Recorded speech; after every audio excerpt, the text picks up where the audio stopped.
Corona के बढ़ते मामलों के बीच श्री कृष्ण की नगरी मथुरा में होली का त्योहार भी धूमधाम से मनाया गया। इस दौरान लोगों की भीड़ ने कोरोना नियमों की धज्जियां उड़ा दी। कोरोना का खौफ भूलकर लोगों ने जमकर होली मनाई। आपको बता दें कि मथुरा में होली राधा कृष्ण के प्रेम पर्व के रूप में मनाया जाता है। होली के अवसर पर मथुरा के बालदेव इलाके में स्थित मंदिर के प्रांगण में मंगलवार को करीब 5000 साल पुरानी परंपरा हुरंगा होली का आयोजन किया गया। इसमें पूरा मंदिर परिसर होली के रंग में डूबा नजर आया। इस दौरान स्थानीय महिलाओं, जिन्हें हुरियारिन कहते हैं, उन्होंने अपने देवरों, जिन्हें हुरियारे कहते हैं, उनके कपड़े फाड़े और उन पर जमकर कोड़े बरसाए। इस दौरान यहां घूमने आए पर्यटकों ने खूब एंजॉय किया। देश में मौसम का रुख एक बार फिर से बदलता नजर आ रहा है। कई राज्यों में तापमान में तेजी से वृद्धि दर्ज की जा रही है, तो कहीं भारी बारिश, भूस्खलन और धूल भरी आंधी की चेतावनी जारी की गई है। राजस्थान और ओडिशा में भी गर्म हवाओं ने लोगों का जीना बेहाल कर दिया है। राजस्थान के कुछ इलाकों में पारा 43 डिग्री सेल्सियस के पार पहुंच गया। यूपी में भी तपिश बढ़ती जा रही है। मध्य प्रदेश की राजधानी भोपाल में सोमवार को अधिकतम तापमान 41 डिग्री दर्ज किया गया।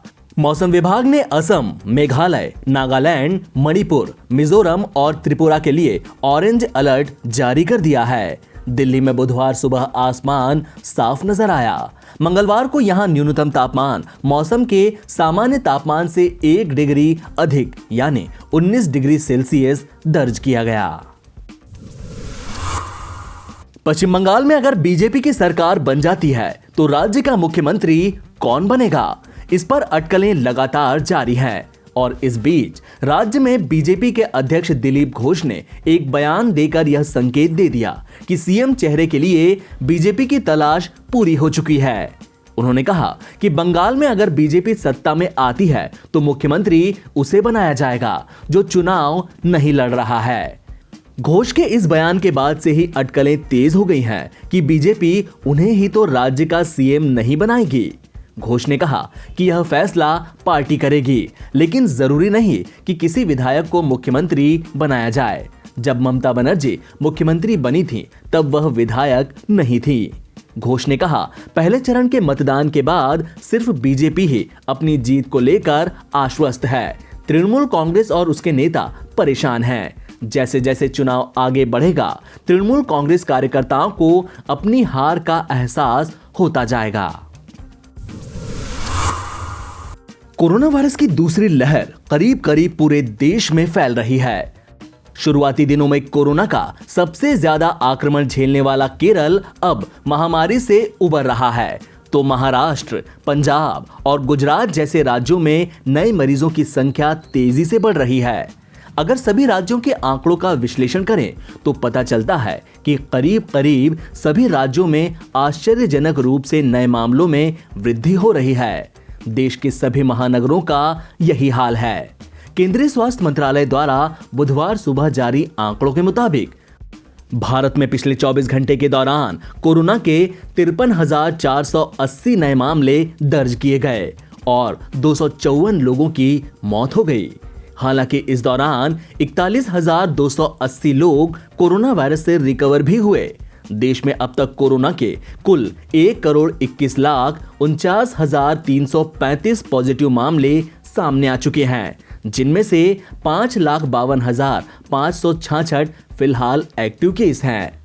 अब तक 1,14,34,301 लोग कोरोना वायरस से रिकवर हो चुके हैं, जबकि 1,62,468 लोग कोरोना वायरस की वजह से अपनी जान गंवा चुके हैं।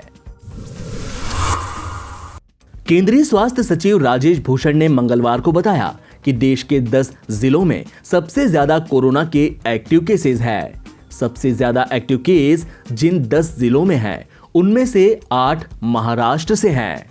देश में कुल एक्टिव केसेस की संख्या बढ़कर 5,40,720 हुई है। ये 4% से कुछ अधिक है।